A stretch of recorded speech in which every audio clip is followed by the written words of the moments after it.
Hey guys, it's Claire, and today I am going to be doing my first book talk on this channel. I wasn't sure if I was gonna do a book talk on this book when I first started it, but I got to a certain point in the book and I just knew I had to. I loved it. It is a book talk on The Abundance of Katherines by John Green. This book is wondrous and I think that everyone should read it. First off, let me start by saying I did start reading this book a long time ago. I got through, I can't even remember, probably like 60 pages, and for some reason I just like wasn't into it. The other day I picked it up because I made it a mission to, before I could buy any more books, which I didn't follow that rule, but my original rule was that before I could buy any of the other books I had to make sure I had read all the books on my shelf. I just recently picked it back up to start reading it again, and I literally read it in a single night. It's a really good read if you like cute contemporaries that are also incredibly clever and witty. This book is so like smartly written, and John Green of course is like a genius,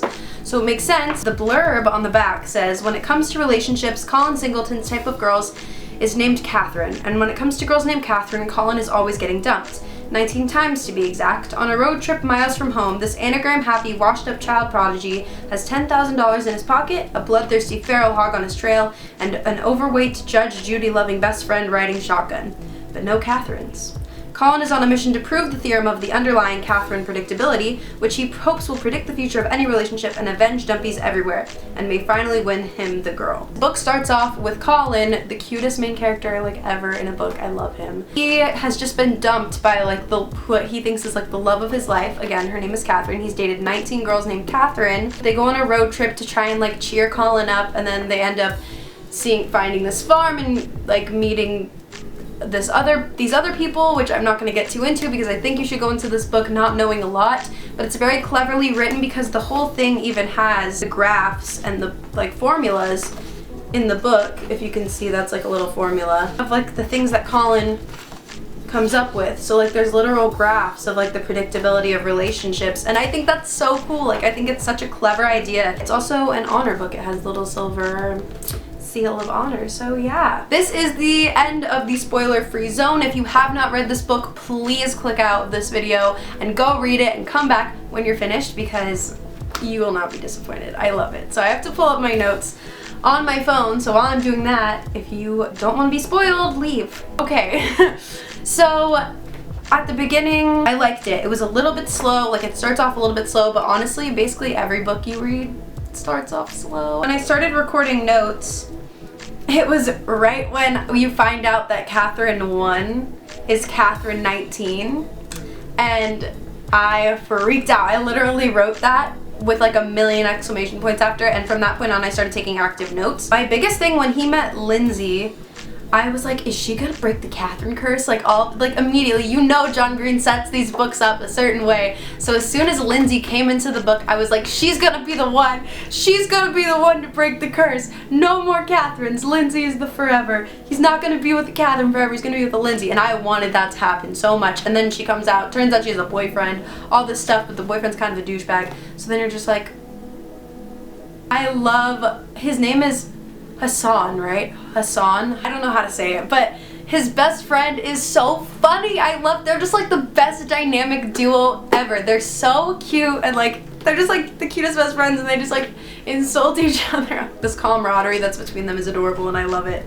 For some reason, Hollis, the mom, in my mind, I could like see her as, I don't know if you guys have watched The Office, but the woman from The Office who like has all the big Great Dane dogs, who like comes and takes over the company, has like a really thick southern accent and like gray hair. In my mind it was her. Like that's who it is. Like they live in a pink house. She would totally live in a pink house. Like that's who I pictured in my mind to be Lindsay's mom. So in case you were wondering what was going on in my brain. I also love like the code word like dingleberries. Oh, like this, if you like you've gone too far, dingleberries, like stop talking about it. And I just love the whole relationship that's built between the best friends. I think that is so awesome, and how Lindsay kind of jumps in and it just all works. The biggest plot twist for me was that Katherine 1 is Katherine 19, and that may not have been a big deal for a lot of other people, but when I was reading it I was literally like, what? Like, because I think it's just so clever. Like John Green's brain will never cease to amaze me. Like Lindsay and Colin almost kiss, and it takes you a second to realize what's going on because it's all written with like the little ellipses. They're like sitting in the cave and there's no like I almost called it stage direction. There's no stage direction. There's no like description between the dialogue, so you don't really know what's happening. Like you don't know that they're getting closer and closer and closer, and the dot dot dots are kind of like them moving together, I guess. Yeah, and their noses are touching and like their foreheads are touching, and then all of a sudden you're like, what? Like, what is happening? Like my favorites are coming together. Then Colin comes to this conclusion that before he can date Lindsay, because he's finally decided to admit to himself, I like her, I have feelings for her, but I can't date her until I finish the theorem. He wants to be able to predict the end of their relationship. But the problem with the theorem is that if there is no end, because some relationships don't have an end except for death, then you can't predict it, or the prediction is wrong. So he goes and he creates the theorem, and then I love how at the very end of the book, like, he creates the theorem and she writes him the note on like the day that she's supposedly supposed to break up with him, and she's like, I'm breaking up with you because I'm in love with Hassan or whatever. And it's like so funny because then for a second you're like, what? And then you're like, oh wait, never mind, that's like totally a joke. Even though he isn't technically a genius, doesn't technically come up with this big eureka thing to like make a name for himself, he still like ends. He's still a winner in the end. Can we just talk about how much I hated Katrina? I feel like I went through like such a roller coaster of emotions towards Katrina, because at first I was like, she's kind of annoying, and then after that I was like, you know what, she's not even shallow, like she's dating Hassan, whatever, I cannot say his name, I'm sorry if I'm saying it wrong, but she's dating him and she like totally overlooks anything about his weight or about anything like that, that they're like, that he and Colin are kind of dorky. Like, you know what, she's a good kid, she's a good one. But then she cheats on him, and then another plot twist, she cheats on him with the other Colin. You're like, oh my god, Colin sucks, like yay, Lindsay and the main Colin can be together.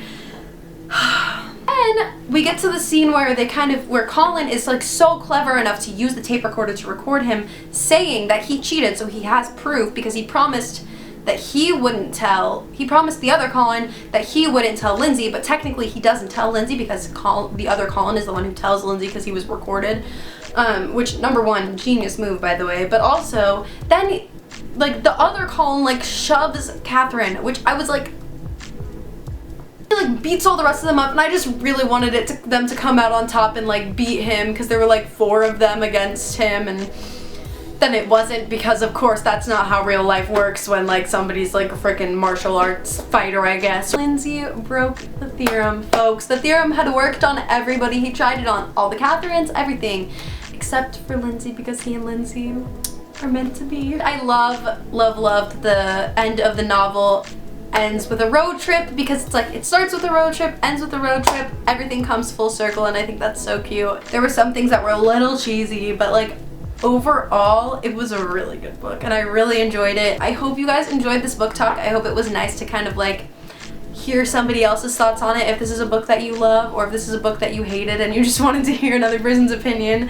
That's why I watch book talk, so I mean, yeah. Leave a comment down below what your favorite part of the book was, or what you would rate this book out of 10, and I love you. Bye guys.